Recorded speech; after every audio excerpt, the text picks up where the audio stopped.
Bonjour à tous, bienvenue dans notre nouvelle émission, le quart d'heure de la médiation. Aujourd'hui, nous allons parler des fausses déclarations et je vous propose de commencer par les fausses déclarations à la souscription qui sont fréquentes et ce sont de nombreux litiges que peut rencontrer notre médiateur. Bienvenue Arnaud. Merci. Je vous propose tout de suite d'aborder le premier thème.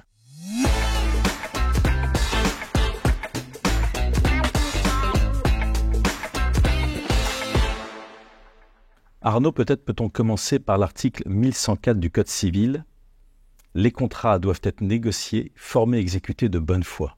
Que pouvez-vous nous dire ? Oui, c'est un principe essentiel. Et donc, en droit des assurances, on va beaucoup parler de la bonne foi, de la sincérité, de la loyauté. Alors, donc l'assuré doit de bonne foi déclarer son risque. Il doit être sincère.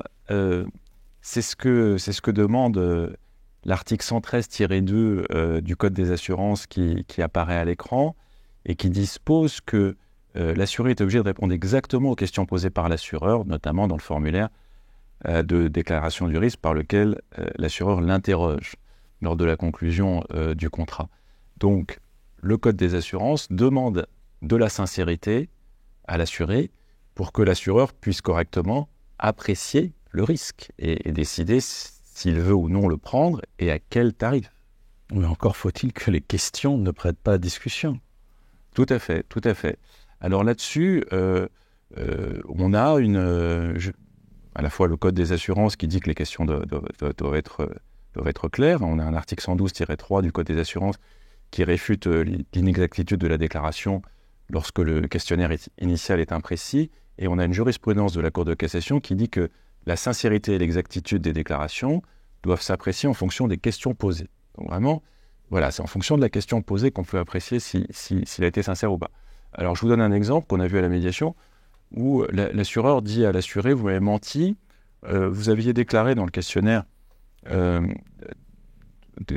santé avant de souscrire une assurance emprunteur que vous n'aviez pas eu d'hospitalisation ces 5 dernières années. » Et là, je vois que vous avez eu en fait une opération dans un cadre ambulatoire, c'est-à-dire que la personne était restée 2 heures à l'hôpital pour se faire opérer, puis elle était sortie. Alors, l'assuré protestait en disant « Écoutez, est-ce que j'ai été hospitalisé ? J'ai pas passé la nuit à l'hôpital. Donc, j'ai un peu oublié effectivement de vous déclarer ça, parce que pour moi, c'était pas vraiment une hospitalisation. J'ai effectivement passé 2 heures à l'hôpital pour subir une petite intervention, mais j'ai pas considéré qu'il fallait déclarer que ce soit une hospitalisation. » Et nous, à la médiation, on a trouvé que la question était effectivement imprécise et on est allé dans le sens de l'assuré, pour dire qu'il n'y avait pas de fausse déclaration. Mais dans ce cas-là, est-ce que l'assuré peut apporter des précisions ? Est-ce qu'il peut compléter ? Comment ça s'arrête ? Alors, il faut que l'assureur lui pose des questions précises et il faut permettre à l'assuré de pouvoir apporter, le cas échéant, des précisions. Donc, parfois, on voit des formulaires, notamment pour les prêts à la consommation, où ce sont des formulaires préimprimés, où on demande à l'assuré de signer en bas et de déclarer qu'il n'a pas de problème de dos, de dépression nerveuse, voilà, et de signer en bas. Mais en fait, on ne l'a pas interrogé dans cet exemple-là. On ne lui a pas dit avez-vous eu une sciatique au cours des 5 dernières années, oui ou non ? Avez-vous eu une dépression nerveuse, oui ou non, etc. Donc dès lors qu'on ne l'a pas interrogé, qu'on ne lui a pas laissé d'espace pour dire « Attendez, j'ai quelque chose à déclarer », ce type de formulaire préimprimé n'est pas valable. Parce que là, on peut dire qu'il n'y a pas eu d'interrogation. L'assureur n'a pas interrogé véritablement l'assuré. Rien que le fait qu'il n'y ait pas l'espace suffisant. Oui, il faut des cases, il faut dire est-ce que vous pouvez répondre oui ou non à cette question-là ? Avez-vous eu des problèmes de dos au cours des 5 dernières années ? Avez-vous eu des problèmes de dépression nerveuse ? Avez-vous eu telle ou telle maladie ? Faites-vous de l'hypertension artérielle ? Mais il faut laisser l'espace à l'assuré pour qu'il puisse dire « j'ai réfléchi et je donne une réponse ». Et une simple signature d'une déclaration préimprimée où en fait il n'y a eu aucune réponse à apporter est considérée comme non valable parce que c'est trop imprécis. Mais les assurés se posent souvent une question finalement, et moi-même je me la pose. Pourquoi l'assureur ne vérifie pas dès la souscription en amont ? Ce ne serait pas plus simple ? Alors ce serait un énorme travail à demander aux assureurs de vérifier la véracité. C'est pas la mécanique. C'est pas la mécanique du droit des assurances en France, où on demande à l'assuré d'être sincère, on le laisse faire ses déclarations, et on regardera cette véracité si un sinistre se produit, et au moment du sinistre. Et là, il y a des sanctions qui pourront jouer, qui sont carrément la nullité du contrat, le terrible article L113-8, si la fausse déclaration est intentionnelle, ou si la fausse déclaration est non intentionnelle, à ce moment-là, une réduction de l'indemnité à proportion de ce qui aurait dû être perçu par l'assureur. Mais alors, à qui appartient la charge de la preuve? En cas de fausse déclaration, c'est à l'assureur de prouver à l'assuré, vous m'avez fait une fausse déclaration. Vous aviez subi une intervention chirurgicale dont vous ne m'avez pas parlé. Si j'avais su ces antécédents médicaux que vous m'avez dissimulés, soit j'aurais pas pris le risque, soit j'aurais tarifé plus cher. Vous ne m'avez pas déclaré votre sinistralité auto, qui est bien plus importante que ce que vous m'aviez déclaré. Bon. Et je vous aurais tarifé en auto bien plus cher que... Voilà. Mais d'apporter la preuve qu'il y a eu une sinistralité auto, et qu'il y a eu 3 sinistres automobiles au cours des 3 années précédentes, qui n'ont pas été déclarés par l'assuré, c'est à l'assureur de le faire, et il regarde le sujet au moment de la déclaration de sinistre. Alors Arnaud, vous disiez que l'article 113.8 était difficile pour les assurés, mais pourquoi? Oui, je considère que c'est un article qui est dur pour les assurés, et très favorable aux assureurs, mais c'est la loi. Hein. Mettons-le à l'écran, on va voir. Voilà ce qu'il dit cet article 113-8. Il dit le contrat d'assurance est nul en cas de réticence, donc vous n'avez pas tout dit, ou de fausse déclaration intentionnelle de la part de l'assuré. Quand cette réticence ou cette fausse déclaration donc, change l'objet du risque ou en diminue l'opinion pour l'assureur. Donc si l'assureur avait su, il aurait soit refusé de prendre ce risque, soit tarifé plus cher. Et on arrive à ce bout de phrase, alors même que le risque omis ou dénaturé par l'assuré a été sans influence sur le sinistre. Donc ce qui compte, c'est que vous ayez menti au moment de la souscription, peu importe sur quel aspect vous avez menti, peu importe qu'il n'y ait pas de lien entre ce que vous n'avez pas déclaré et puis le sinistre qui s'est effectivement produit quelques années plus tard, dès lors que vous avez menti, ça suffit pour que l'assureur puisse dire nullité du contrat, je ne délivre rien. Mais qu'en est-il des primes alors? Les primes déjà. Et les primes, si on continue la lecture de notre article 113-8, les primes payées demeurent alors acquises à l'assureur qui a droit au paiement de toutes les primes échues, donc y compris celles qui vont venir, à titre de dommages et intérêts. Donc c'est très dur. C'est très dur. Plus sanctions pécuniaires, c'est ça. C'est dur. Voilà, exactement. Donc c'est la loi, et il faut respecter la loi, mais c'est une loi qui donc est faite bien sûr pour décourager les fausses déclarations intentionnelles. Je vous propose d'illustrer tout cela par des exemples.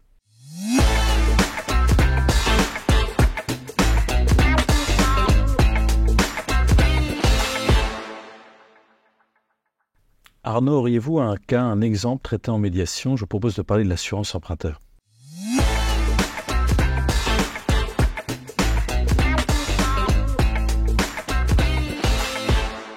Voilà, alors prenons un exemple en assurance emprunteur. On a le cas d'une assurée qui demandait la prise en charge d'un arrêt de travail dû à des douleurs au dos et aux épaules. Donc la garantie incapacité temporaire totale de travail. Et l'assureur lui a opposé la nullité du contrat parce qu'elle avait omis de déclarer des problèmes d'apnée du sommeil. Elle était appareillée depuis 2 ans.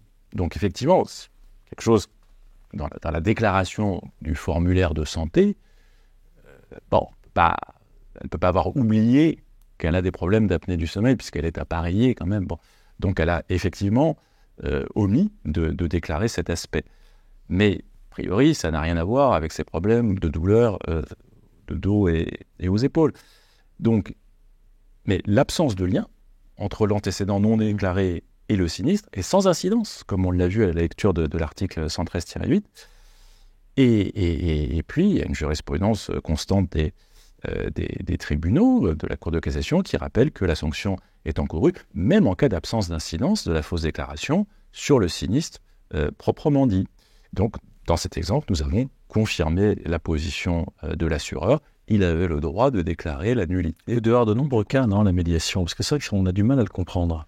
on a de nombreux cas vraiment d'incompréhension où l'assuré dit « Je reconnais que je n'ai pas déclaré cet aspect, mais ça n'a rien à voir avec le sinistre qui m'est arrivé ou avec les causes du décès de mon mari. » Bon. Oui, mais c'est au moment de la souscription que l'on apprécie s'il y a eu fausse déclaration ou pas, peu importe sur quel aspect. Et cette fausse déclaration intentionnelle, dès lors qu'elle est significative, comme on l'a vu là, entraîne la nullité du contrat. Y avez-vous des cas où l'assuré n'est pas de mauvaise foi? Alors, s'il n'est pas de mauvaise foi, on bascule dans l'autre sanction possible, qui est la fausse déclaration, mais non intentionnelle. Donc là, il y a un article du Code des assurances qui parle de cet autre cas de figure. Donc là, on n'est pas dans la nullité du contrat. Il y a eu fausse déclaration, mais non intentionnelle. Donc cet article L113-9 apparaît à l'écran. Et là, il dit que dans ce cas de figure, l'indemnité va être réduite en proportion du taux de prime qui aurait dû être payé. Mais voilà. Qui a la charge de la preuve? Alors c'est l'assureur qui, une fois de plus, va dire « Vous m'avez fait une fausse déclaration parce qu'un expert est passé dans les lieux et m'indique que vous m'avez fait une fausse déclaration. Mais j'accepte de considérer qu'elle n'était pas intentionnelle. Et donc, ce n'est pas la même sanction, ce n'est pas la nullité du contrat, je vais vous indemniser, mais je vais réduire. Pour l'assurer. Oui, oui. Une proportionnalité. Est-ce que vous aurez des exemples pour illustrer? Oui.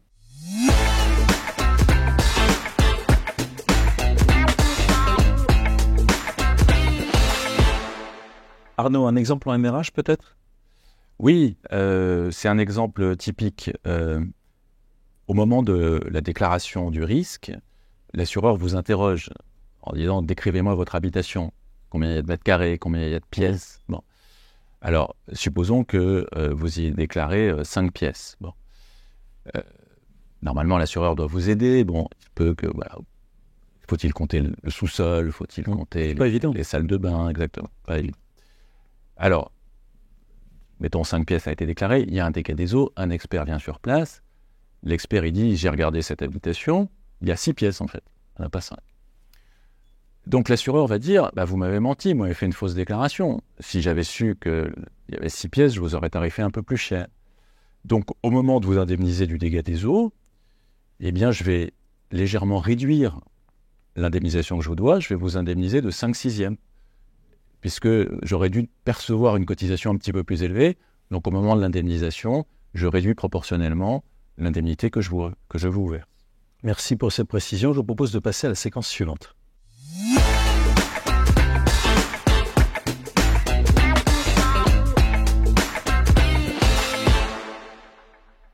Arnaud, y a-t-il des cas de fausses déclarations au moment du sinistre? Aussi. Là, on a vu les fausses déclarations jusqu'à présent au moment de la souscription. Ouais. Mais il peut aussi y avoir une fausse déclaration au moment d'un sinistre automobile, par exemple.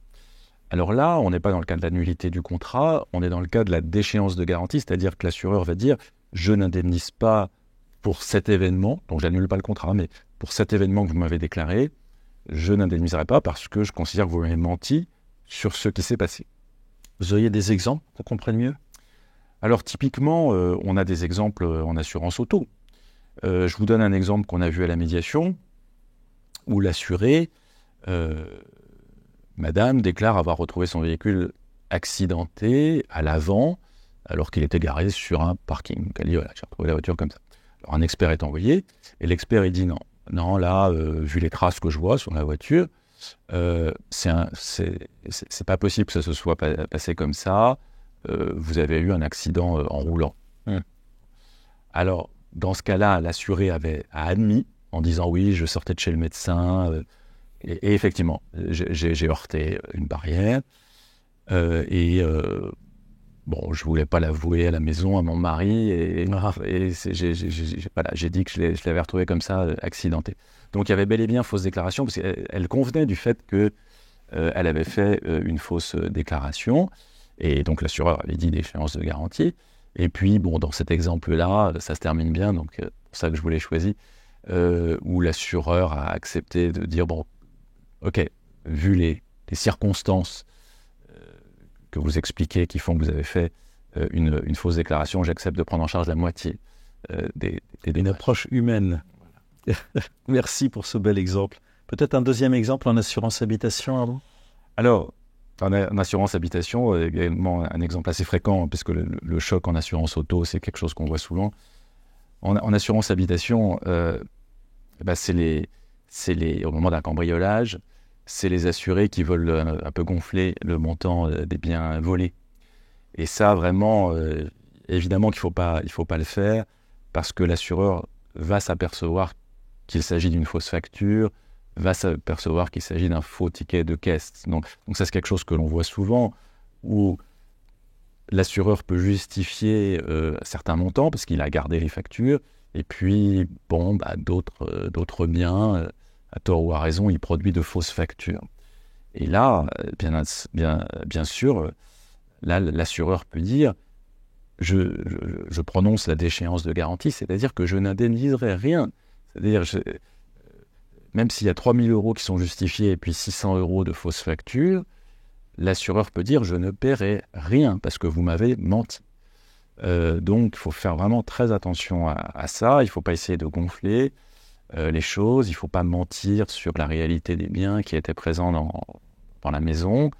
Et voilà, parce que sinon, l'assureur est légitime à appliquer la déchéance de garantie en disant vous m'avez menti sur les circonstances du sinistre.